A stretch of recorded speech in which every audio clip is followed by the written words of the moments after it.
Ça, c'est une question intéressante. On va partir d'une feuille blanche pour créer un nouveau projet, mais l'idée, c'est de passer directement par le diagramme des tâches en réseau pour finalement aboutir à un projet avec ses activités, ses tâches et puis le diagramme de Gantt qui va avec. C'est Christian de Vision 6D et la réponse tout de suite, c'est oui, et on va regarder comment on réalise ça. J'ai donc ouvert un nouveau projet devant moi. La seule chose que je vais faire ici, c'est de définir que les tâches par défaut sont planifiées automatiquement. Ensuite, je vais me rendre ici et puis aller chercher le réseau de tâches. Donc on a ici un espace qui est blanc. La première tâche dans un projet pour moi, c'est l'initiation. Donc je tire ici un espace et vous voyez qu'il y a tout de suite une tâche qui vient se positionner que je vais intituler Initiation. Voilà, donc j'ai ma première tâche. Ensuite, une fois qu'on a fait l'initiation, c'est là-dedans qu'on va définir qu'est-ce qu'on fait dans le projet.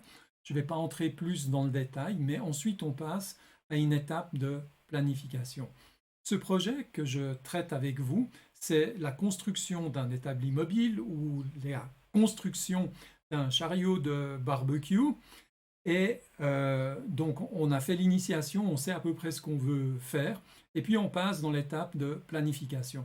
Donc pour ça, je réalise ici une seconde tâche qui est là. Donc vous avez vu, cliquez dessus et puis tirez sur la droite. Donc ici, j'ai l'étape que j'appelle le planning.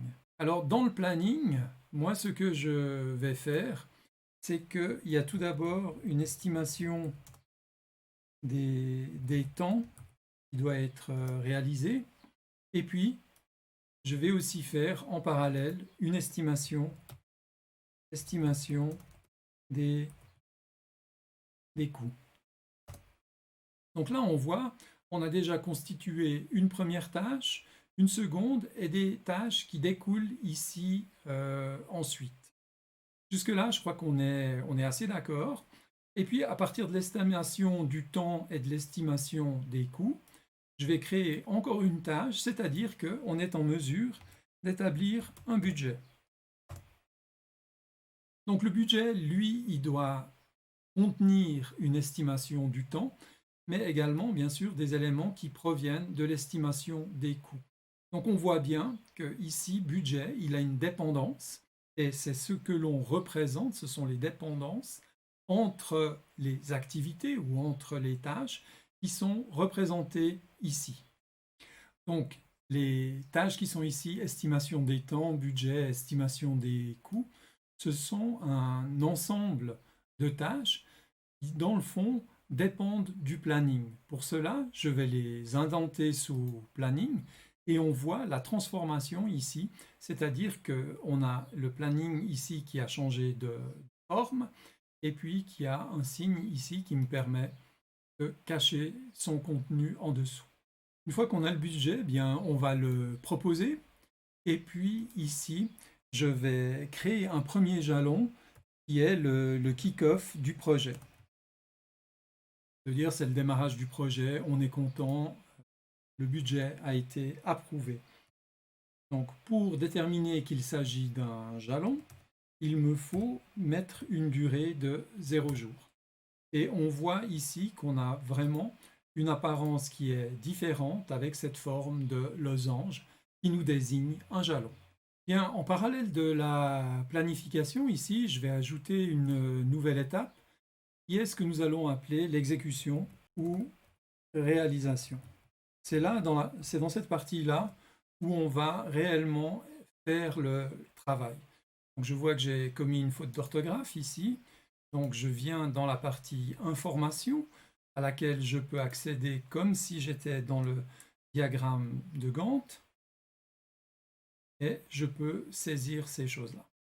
Donc à l'exécution, la première chose que je vais ajouter, c'est le design du carte ou de l'établi. En parallèle, il est nécessaire que je regarde les fournisseurs, trouver les composants. Donc j'ai deux tâches qui sont ici établies. Dans la construction du chariot, à proprement parler, la première chose que je vais faire, c'est les cadres, ainsi que les jambes du chariot. Pendant que le cadre du chariot est en train de sécher parce qu'il y a eu de l'encollage, je vais réaliser une autre tâche qui est le dessus de l'établi, ou autrement le plateau. Voilà, donc le cadre est prêt, donc ça a séché. Donc ce que j'ajoute ici comme une tâche, c'est le montage cadre et les jambes. Une fois que le montage cadre et jambes est fait, j'ajoute encore une tâche qui, elle, consiste à renforcer la structure. Et puis, une fois que le renforcement de la structure est fait, alors je peux faire le montage du plateau. Ça, c'est la tâche qui vient après. Et pour cela, bien sûr, que je vais avoir besoin du plateau. Donc, on voit ici une tâche, la tâche plateau. Elle a tout cet intervalle de temps. Elle est en bleu parce qu'elle a passablement de marge.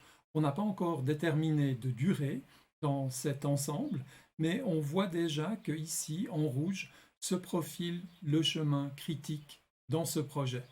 Alors j'ai commis une erreur. Avant de pouvoir faire le montage, il me faut faire les finitions des différents éléments. Donc je vais ajouter ici la partie finition et ici en bas le montage du plateau. Je vais tout simplement l'effacer et puis ici je vais venir ajouter deux autres tâches. D'une part ici la tâche de ponçage et une fois qu'on a effectué le ponçage, on va faire le vernissage. Les deux tâches, ici vernissage et ponçage, on va les indenter dans la partie finition. Donc nous avons ici une partie finition. À la suite de du vernissage, on peut réaliser le montage final de tous les éléments. Une fois que le montage est réalisé, nous avons finalement notre livrable, qui est le premier prototype de notre chariot. Comme il s'agit d'un livrable, donc c'est un jalon important, puisque c'est ce que l'on cherche à réaliser dans ce projet. Sa durée, je la mets de 0 jours, et on voit que ici, nous avons effectivement le prototype du chariot ou de l'établi mobile.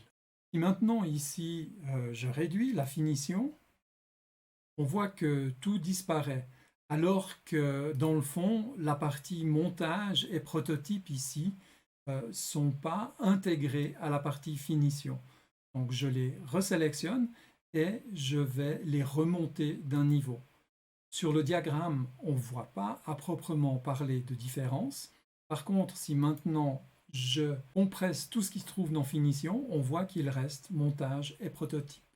Nous sommes donc au bout du projet. Il me reste à ajouter une tâche ici qui est la clôture du projet. À la clôture, je vais ajouter une tâche qui est finalement l'acceptation du prototype. L'acceptation du prototype va se passer après que l'on ait le livrable à proprement parler. Donc pour ça, je vais établir ici un lien entre la livraison du prototype et puis l'acceptation. Et on voit que cette tâche a été déplacée de manière tout à fait logique après la réception du prototype. Cette tâche fait partie de la clôture, donc je vais l'indenter au sein de la clôture, donc je vais l'abaisser et on va pouvoir vérifier ici. Effectivement, si je réduis, on ne voit plus la tâche de clôture qui est l'acceptation du livrable. Pour le moment, je laisse ça de cette manière. Alors maintenant vient le moment quand on va passer cette fois dans le diagramme de Gantt. Donc à partir du diagramme de réseau, on va aller voir ce qui se passe dans le diagramme de Gantt. Mais je suis sûr que si vous faites l'exercice au fur et à mesure, vous avez déjà dû aller regarder ce qui se passait. Donc allons-y, on va regarder le diagramme de Gantt et on voit qu'effectivement nous avons ici toutes les tâches. Nous avons bien le séquencement des tâches qui est établi ici. Et si je demande maintenant de voir les tâches critiques, on a l'affichage des tâches critiques bel et bien dans le diagramme de Gantt aussi. Alors bien sûr, on aurait aussi pu introduire des durées qui étaient peut-être un petit peu plus réalistes que ce qui est là, en faisant le diagramme des tâches. C'est tout à fait possible de le faire.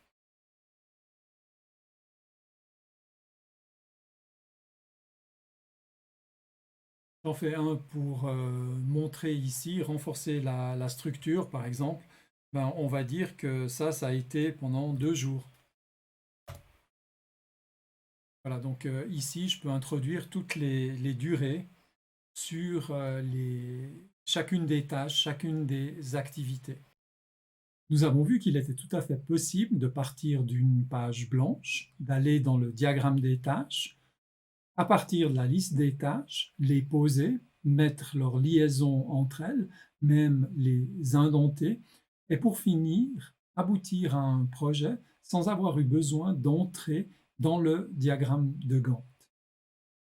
Vous avez apprécié, vous pouvez mettre des likes, commenter, poser des questions, partager avec vos amis et surtout inscrivez-vous à la chaîne parce que ça nous aide à notre développement.